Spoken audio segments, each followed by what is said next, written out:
நம்ம எடுத்த பாடி மெஷர்மெண்ட்டை வச்சு ஃபார்முலாஸ் யூஸ் பண்ணி வேல்யூஸ் கண்டுபிடிச்சி எப்படி ஒரு நார்மல் சுடிதார் டாப்புக்கான ட்ராயிங் பண்ணலான்னு பார்ப்போம்.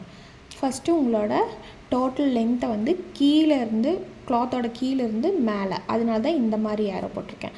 அதை மார்க் பண்ணி அவ்வளோ இன்ச்சு இங்கே மார்க் பண்ணிக்கோங்க. அதுக்கப்புறம் உங்களோட ஷோல்டர் லென்த்து, அதுக்கப்புறம் ஆர்ம் ஹோல் லென்த்து, மேலேருந்து ஆர்ம் ஹோல் லென்த்து போட்டதுக்கப்புறம் அங்கே வர வேண்டியது வந்து C1 மெஷர்மெண்ட் பிளேஸ்மெண்ட்டு.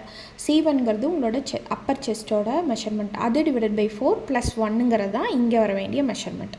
அடுத்து C2, அடுத்து நெக்ஸ்ட்டு செஸ்ட் மெஷர்மெண்ட்டு, அது டிவைடட் பை 4 + 1, அது வந்து அது ரெண்டுக்குள்ள டிஃப்ரென்ஸ் வந்து 0.5, அதில் ட்ரா பண்ணிக்கோங்க. அப்போது மேலேருந்து எகெயின் வந்து வெஸ்ட் லென்த்துன்னு ஒன்று எடுத்துருப்பீங்க, WL, உங்கள் இடுப்பு உயரம் அதோட மெஷர்மெண்ட்டு.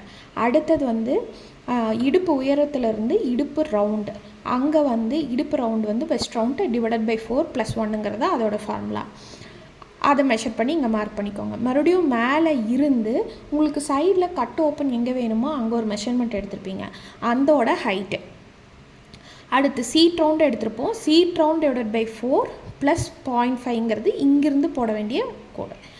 ஸோ இந்த பாயிண்ட்ஸ் எல்லாம் இப்போ மார்க் ஆகிருக்கும் நம்மளுக்கு. கீழே இந்த இடத்துல வர வேண்டியது வந்து கடைசியாக முடிகிறது வந்து சீட் ரவுண்டு. இப்போ உங்களுக்கு 11.75 வருது இல்லைங்களா, இதுலேருந்து 2 இன்ச் ஆட் பண்ணி 13.75 வச்சுக்கலாம், அவ்வளோதான். ஸோ இது எல்லாத்தையும் கனெக்ட் பண்ணிடுவீங்க.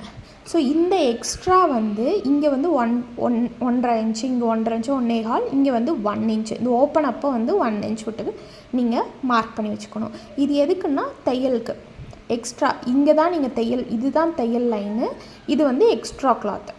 இன்கேஸ் லூஸ் பண்ணணும் இல்லை டைட் பண்ணணும், எக்ஸ்ட்ரா கிளாத் நம்மளுக்கு இங்கே. இந்த ஆர்ம் ஹோல்லாம் வந்து எப்படி பண்ணுறதுன்னு இது தனி வீடியோவில் சொல்கிறேன்.